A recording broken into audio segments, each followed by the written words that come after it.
Lord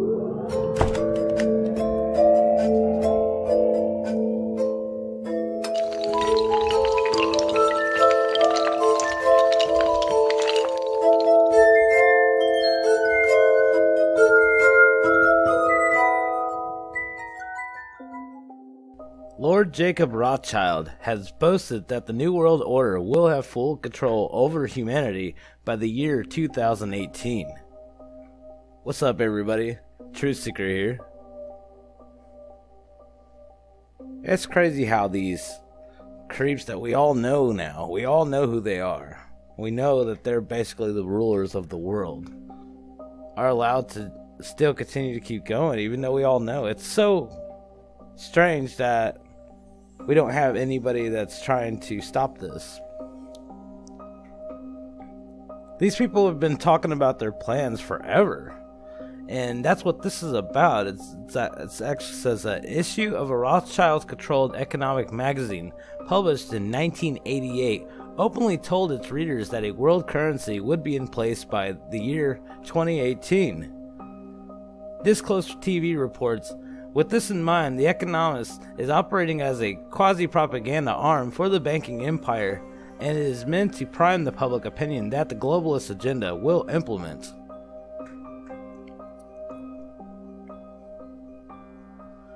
Controlling interests of the economists held by the Rothschild family. In the magazine on January 9, 1988, it was said that 30 years from now, people in the United States, Europe, and the Japanese, along with others in countries that are rich, will be paying for shopping using the same currency. The price of items will not be shown in yen, dollars, or the Great British pound, but in one currency. The currency is going to be favored by the shoppers along with the companies, as it would be a great deal more convenient than the different currencies of today. Idea of single currency started back in 1988 and was called outlandish. The idea of the single currency back in the 1988 seemed to be outlandish. One of the biggest changes to the world economy since the 1970s has been that flowing money has taken over the trade in goods as being the force behind driving the exchange rates. Due to the integration of the financial markets around the globe, the difference in national economic policies that are known to change the interest rates, big transfers of financial assets are made from one country to another. The transfers are able to swamp the trade revenue flows in effect on demand and supply of the different currencies, and so in the effect on the exchange rates. Telecommunication technology is continuing to grow in advantage, and transactions are going to be cheaper and they will get faster. Thanks to the economic policies that are uncoordinated, currencies are only going to get even more volatile. A currency union is going to be difficult to resist. The national economic boundaries are very slowly dissolving, and the trend is going to continue, and the appeal of the currency union is going to be hard to resist to everyone, apart from the foreign exchange traders along with governments. With the new single currency, the economic adjustment to the shift in relative prices is something that is going to occur smoothly, and it will happen automatically. With no currency risk trade, unemployment and investment will be spurred on. The new single currency would see constraints on national governments being tightened. There is not going to be such a thing as national monetary policy. The new currency supply would be fixed by a bank that was central. There would be a world inflation rate, and thanks to margins that would be narrow, each of the national inflation rates would be in its charge. Countries would be able to use taxes along with spending by the public to offset any falls in the demand that was temporary and would need to borrow instead of printing money to finance any deficit of the budget. There would be no resource to the inflation tax, and so creditors and governments would have to judge borrowing along with lending plans a great deal more carefully than they do at present. This would perhaps mean a huge loss of economic sovereignty. However, trends that make a single currency appealing would take the sovereignty away. If it wasn't exchange rates were more or less floating, the individual governments would have policy independence checked by an outside world that was not friendly. The natural forces will push world trade economics integrations. With the new century coming, natural forces are going to keep pushing the world into economic integration that is going to offer a broad choice to governments. They can choose to put up a barricade, or they can go along with the flow. Preparing for a single currency is going to ensure there are fewer pretend agreements on the policy and there will be more real ones. There will be active promotion of the private sector's use of the international money along with any national money that exists. It would mean that people would vote using their wallets for a move that would end up as a full currency union. A single currency might start out as a mixture of nations' currency, and in-time value against the national currency is not going to matter due to the fact that people are going to choose it as it's going to be a lot more convenient and there will be stability behind the purchasing power. 10 years later, economics preaches globalist agenda again. In 1998, 10 years later, the economics printed another article promoted globalist agenda, one world, one money. This was similar to the piece they had written 10 years prior, and it went on to try to explain why more controlled and centralized systems is going to be beneficial to the global economy, while at the same time ignoring that a centralized global currency is going to be a huge coup for the international banking cartels. It will also be the bottom line, financially, for the banking empire of the Rothschild family. Creation of a single global currency is also going to give a great deal of geopolitical capital to the international bankers that have not been elected, and it could take power away from the people of the nations along with the government representatives. But the question is whether or not anyone wants international bankers to have a huge amount of power, politically, on the top of a lot of financial influence and the amount of sway they already have in power. People today want to have more say in their own lives, and they do not want policy dictated by bureaucrats and banksters. The Rothschild family is keeping a profit that is very low in the public eye. However, they do still have many business operations, and these are spread out over a wide array of sectors. There is not any particular member of the Rothschild family seen on the richest list of Forbes, but the family is said to have control over more than $1 trillion in assets worldwide. Therefore, they do still have a voice that is strong over the entire geopolitical spectrum, and many see this as a hand that is hidden in that manipulates events quietly in the background under a veil of secrecy. I mean, this is just something that they've been planning forever. The New World Order. We've heard so many people talk about it. We heard presidents talk about it. We know that's what they discuss at their Bilderberg meetings. We know. I mean, this is stuff that we already knew that was going on for a long time. These rich, powerful elitists are the people that's running the show. It's just like George Carlin used to say. It's a big giant club, and none of us are invited in it. Definitely leave your thoughts in the comments below, and thanks for watching, everybody. Of its founders. We have before us the opportunity to forge for ourselves and for future generations a new world order, a world where the rule of law, not the law of the jungle, governs the conduct of nations.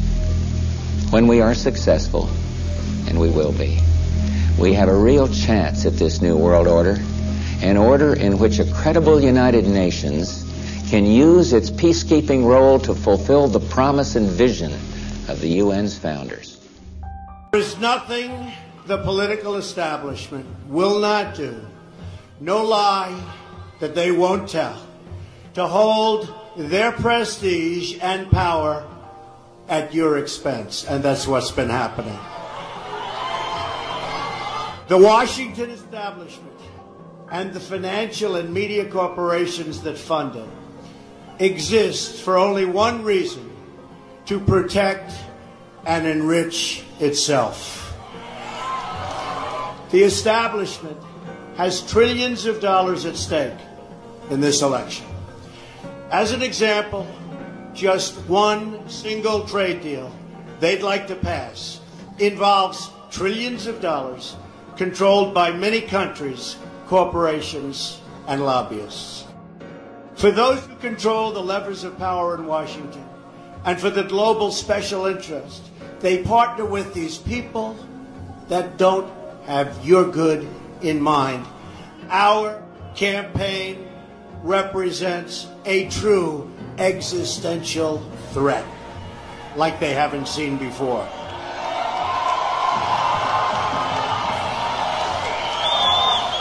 This is not simply another four-year election. This is a crossroads in the history of our civilization that will determine whether or not we, the people, reclaim control over our government. The political establishment that is trying to stop us is the same group responsible for our disastrous trade deals, massive illegal immigration, and economic and foreign policies that have bled our country dry. For them, it's war. And for them, nothing at all is out of bounds. This is a struggle for the survival of our nation. Believe me. This election will determine whether we're a free nation or whether we have only the illusion of democracy, but are in fact controlled by a small handful of global special interests rigging the system, and our system is rigged. This is reality. You know it, they know it, I know it, and pretty much the whole world knows it. The establishment and their media enablers wield control over this nation through means that are very well known. Anyone who challenges their control is deemed a sexist, a racist, a xenophobe, and morally deformed. They will attack you. They will slander you. They will seek to destroy your career and your family. They will seek to destroy everything about you, including your reputation. They will lie, and then again, they will do worse than that. They will do whatever's necessary. The Clintons are criminals. Remember that. They're criminals. Our great civilization, here in America and across the civilized world, has come upon a moment of reckoning. We've seen it in the United Kingdom, where they voted to liberate themselves from global government and global trade deals and global immigration deals that have destroyed their sovereignty and have destroyed many of those nations. But the central base of world political power is right here in America.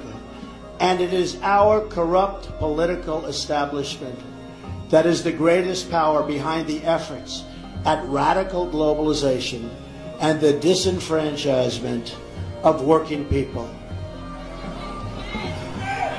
Their financial resources are virtually unlimited. Their political resources are unlimited. Their media resources are unmatched. And most importantly, the depths of their immorality is absolutely unlimited.